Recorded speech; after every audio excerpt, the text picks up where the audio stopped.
Hi అండి. ఎలా ఉన్నారందరూ? నేను చాలా బాగున్నానండి.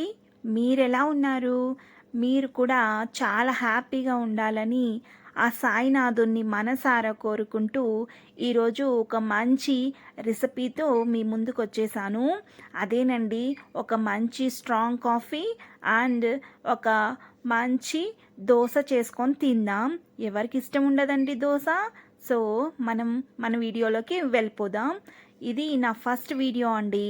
మీకు నచ్చితే లైక్ అండ్ ఒక మంచి కామెంట్ కూడా చేస్తారని ఆశిస్తున్నాను. ప్లీజ్ కామెంట్ చేయండి. నేను స్టవ్ని ఫస్ట్ క్లీన్ చేసుకుంటున్నానండి. ఎందుకంటే మనం ఫస్ట్ స్టవ్ని క్లీన్ చేసుకోవాలి కదండి, ఏ వంట చేసినా కూడా. సో కడాయి పెట్టుకుంటున్నాను. అలాగే దోశ బ్యాటర్ని ఒక గిన్నెలోకి వేసుకుంటున్నాను. అందులో మేము ఉండేది ఇద్దరే కదా అండి, సో మాకు ఒక 4 దోశలు అయితే సరిపోతాయి. సో నేను మాకు సరిపడే అంత వేసుకున్నాను. అలాగే కొంచెం సాల్ట్ వేసాను. అలాగే సోడా, ఒక పించ్ ఆఫ్ సోడా వేసుకున్నాను. దాన్ని మనం బాగా కలుపుకోవాలండి. ఎందుకంటే అందులో కలిసిపోకపోతే దోశలు సరిగా రావు.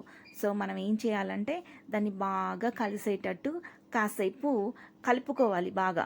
అవసరమైతే కొంచెం నీళ్ళు కూడా వేసుకోండి. అలాగే మనం పెనం వేడెక్కిందా లేదా అని చెప్పేసి మనం ఒకసారి చెక్ చేసుకోవాలి. లేదంటే ఈ దోశ దానికి అతుక్కుపోతుందండి. సో అందుకని మనం పెనం వేడెక్కాక ఒక 2 గంటలు లేదంటే ఒక 1.5 అలా వేసుకొని ఒక మంచి దోశ వేసేసాను. నాకు దోశలు అంటే చాలా ఇష్టం అండి. మీకు ఇష్టమా లేదో నాకు కామెంట్ చేయండి. ఏదో అదేంటి, నాకు నచ్చినట్టు నేను వేసుకుంటున్నాను. నాకు కొంచెం మందంగా ఉంటే ఇష్టం అండి. సో అందుకని నేను కొంచెం మందంగా వేసుకున్నాను. అలాగే ఆయిల్ వేసాను. సరిపడే అంతా వేసుకోవాలి. తర్వాత చట్నీ చేశానండి, కొబ్బరి చట్నీ.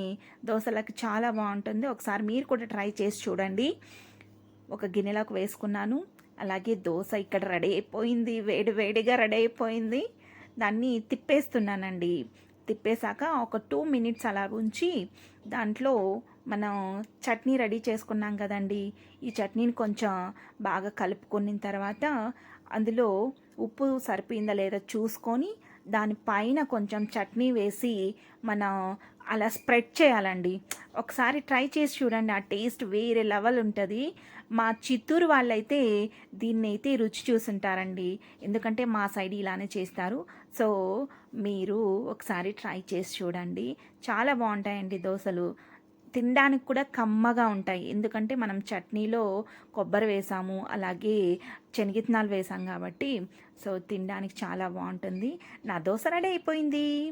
అలాగే ఇప్పుడు కాఫీ చేసుకోవాలని చెప్పేసి స్టవ్ మీద గిన్నె పెట్టి అందులో పాలు, ఫ్రెష్ మిల్క్ వడగట్టుకుంటున్నానండి. నాకు సరిపడే అంత వేసుకున్నాను. అలాగే ఒక కప్పు తీసుకున్నాను.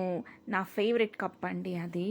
ఈ కప్లోకి నేను ఎప్పుడు నా కాఫీ ఫుల్ కప్ తాగుతానండి, స్ట్రాంగ్గా తాగుతాను. సో అందుకే నేను మిల్క్ని వేడి చేస్తున్నాను. అలాగే నా ఫేవరెట్ కప్ అక్కడ పెట్టేశాను. అందులోకి మన బ్రూ పొడి, లేదంటే నాకు బ్రూ కంటే కాంటినెంటల్ బ్రూ పొడి వస్తుంది కదండి, అలానే ఉంటుంది. సో దాన్ని వేసుకుంటున్నాను.